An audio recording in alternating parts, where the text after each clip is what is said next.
مسجد نبوی میں ہونے والی تمام نعرہ بازی کی بھرپور مذمت کرتی ہوں۔ ان مقدس مقامات کی حرمت کا احترام ہر مسلمان پر فرض ہے۔ یہ واقعی قابل مذمت اور گناہ کا کام ہے جس پر ہر مسلمان کو دلی دکھ ہے۔ جو ہوا نہیں ہونا چاہیے تھا۔ اب اس وقت اس بات کی اشد ضرورت ہے کہ ان وجوہات کو جانا جائے جس نے مسلمانوں کو کہ جن کے دل میں عمل کی کمی ہو سکتی ہے، ایمان کی کمی ہو سکتی ہے، مگر حب رسول کی کمی نہیں ہو سکتی۔ آخر کس چیز نے انہیں اس حد تک مجبور کیا؟ آج پاک سرزمین اور مقدس اور تقدس اور تقدیس کے نعرے، بیانیے اور وضاحتی پیغام تو دیے جا رہے ہیں اور منسوب کیا جا رہا ہے کہ یہ پی ٹی آئی والوں کا کام ہے۔ لوگ عمران خان کو گالیاں دے رہے ہیں، پی ٹی آئی کو گالیاں دے رہے ہیں۔ یہ نہ پی ٹی آئی کے ورکرز ہیں اور نہ عمران خان کے یوتھیے، یہ عام عوام ہے جن پر ظلم ہوا۔ مجھے بتائیے کہ عوام کو لوڈ شیڈنگ اور مہنگائی میں تڑپتا چھوڑ کر کون سا عمرہ قبول ہے؟ کون سی نیکیاں کمائی جا سکتی ہیں؟ آج 27ویں کی رات ہے اور مساجد میں لائٹس نہیں ہیں۔ دن بھر روزہ اور گرمی اور پسینے میں کام کاج محنت مزدوری کر کے تھوڑی بہت کما کر روکھی سوکھی پر افطار کرنے والے نہ تاک رات شب قدر میں عبادت کر سکتے ہیں اور نہ ہی ایون آنکھ لگا سکتے ہیں، آرام کر سکتے ہیں، اور ان کا VVIP عمرہ ہو رہا ہے۔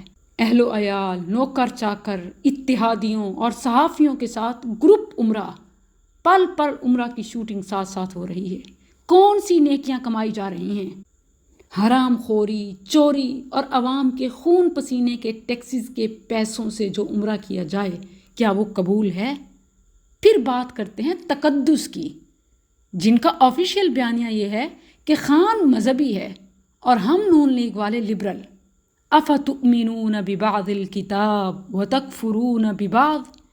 جب مالی سیاسی فائدہ ہو تو کوئی شریعت انہیں یاد نہیں رہتی، مگر جب ہر طرف سے لتر پڑیں تو مذہب کی آڑ میں چھپنے کی کوشش کرتے ہیں۔ 2019 میں مسجد حرام کے احاطے میں ایک شخص نے عمران خان کے مخالف نعرے لگائے تو یہی لوگ جو آج تقدس اور پاک سرزمین کی بات کر رہے ہیں بڑے خوش ہوئے اور سوشل سائٹس پر پوسٹ لگائیں۔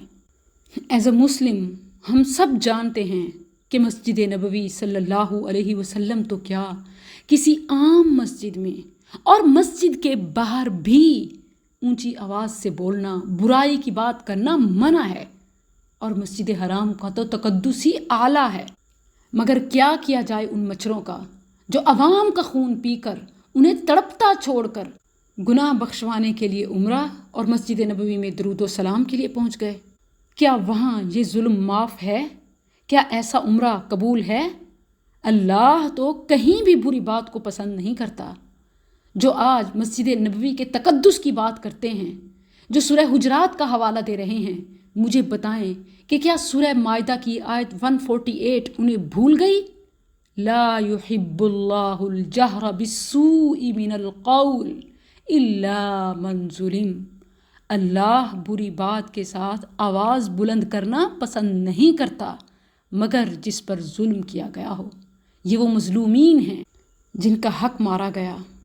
باری تعالیٰ ایمان، عمل صالح اور صبر کو ہمارے دلوں میں انڈیل دے اور ظالم حکمرانوں سے ہمیں نجات دے۔ اسلام اور پاکستان کا بول بالا فرمائے۔